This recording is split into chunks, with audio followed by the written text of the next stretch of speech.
Talk about this year's matchup. Obviously, we know that Georgia is coming, but what we don't know is who the opponent will be, right? Right. Either Indiana or Notre Dame. Any preference from the Sugar Bowl committee on who you'd like to see over here? Well, we won a great game. You know, I would tell you, Paul, that this is a historic moment in time for the Sugar Bowl because it's the first year of the expanded playoff. Furthermore, you know, decisions are being made about the future based on how this year goes, and we think that the matchup either way is going to be historic in nature. You know, the Georgia-Notre Dame is a flashback to 1980 when it was a national championship game that Georgia won. And, you know, Indiana has never been here, so it would be historic in that nature. Both, we believe, would travel well. You know, Georgia, we think, you know, they've got a strong fan base and they've always come well to New Orleans. And then the fact that Notre Dame and Indiana are sitting there in the same state and getting ready to play each other, neither fan base will have had to pay much to travel, you know. So we think that bodes well for a good showing here in New Orleans come New Year's. And it sounds like it could be some good football as well. Absolutely. You know, Georgia's been an interesting story this year. You know, they just came out that they were the most watched college football program on television this year. You know, they had big games with Texas, two big games with Texas. They had Ole Miss, they had Alabama, so their schedule, you know, so there's a lot of interest there, and you know, obviously, you know, they've won a couple national championships recently, and then Notre Dame's always been, you know, the hanging around there in the top 10 in the country, and then, you know, what Curt Cignetti has done at Indiana is nothing short of remarkable. You know, that's not been a program that has enjoyed a lot of football success over the years, and to go 11-1 like they did this year is just beyond most people's imagination, mine included. And how has the expansion of the playoffs changed the Sugar Bowl? It's, you know, what we're doing now is focusing outward more on the fans than we ever have in the past.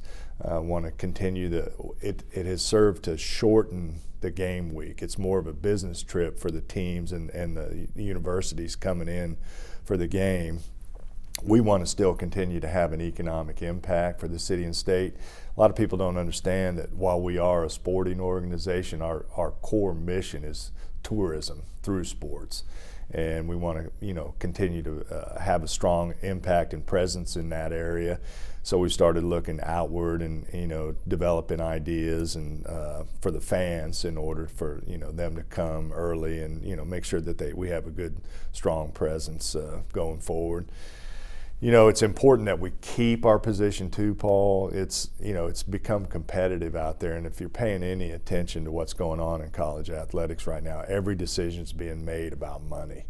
And that's not necessarily always been, you know, this community's, you know, strong suit. We put on a great show. People love to come here. We got into a culture that's unique and unlike any other in the country, but you know, we don't have a lot of Fortune 500 companies here that others do, and right now the sizzle is less important, and the actual zeros that you can put on the check is of primary importance. And so we've been working hard, and fortunately, the Sugar Bowl committee, you know, needs to be given its credit over the years. Has run a lean operation, and we've been able to you know, create, you know, some revenue that keeps us competitive, despite the fact that, you know, we don't have a lot of doors to knock on in this community. So how does it work? The winning team gets a certain amount of money, and the losing team gets a certain amount of money guaranteed? Well, I'd have to get you in the weeds to totally understand that. For the next 2 years, it's a flat fee. Okay. We pay a flat fee to the two conferences, and then after that it's a revenue sharing situation with the lion's share, and I mean the lion's share of the revenue going towards the playoff, and you know, a fractional piece left here. And So is it something that the Sugar Bowl is going to have to bid on every year, like was? No, I this think year? we're in the middle of trying to get a 6-year extension. To participate in the playoff, we would be either a semifinal or a quarterfinal game every year during that 6-year period, which is different than what we've had for the last 10 years. You know, if you're familiar, we've been a semifinal every third year, and then the in-between years we had a relationship with the best teams from the SEC and the Big 12 outside the playoff. Now we're going to be inside the playoff, and we like that position better simply because the game's going to matter every year.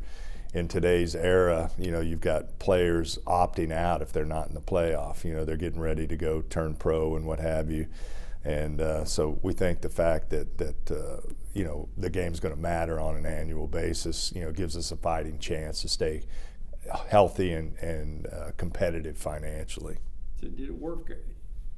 And correct me if I'm wrong. Every so often, you would also get the national game. We had to go out and compete for that, just like they do Super Bowls or Final Fours. We had to go out and do that, and you know, we were successful in 2020. We're in talks for another one in the future right now, in the not too distant future. I can't say more than that right now, but it's a highly expensive endeavor that the Sugar Bowl is going to have to support financially out of its own pocket. You know, in the first 10 years of the college football playoff, the Sugar Bowl is the only bowl that had to put its own money towards the effort to bring it, because it couldn't be raised locally.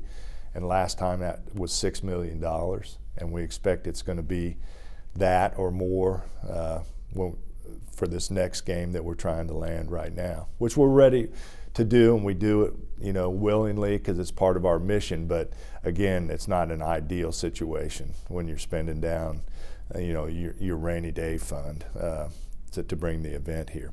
So is that an extra game, or is that in? It's an extra game. So you would have a semi or a quarter? We'd have a quarter. They won't let you host the semis and the quarters the same year, but we'd have a quarterfinal on or around January 1st, and then 3 weeks later we'd have the national championship game, which is a huge deal, and we're excited about the prospects for it.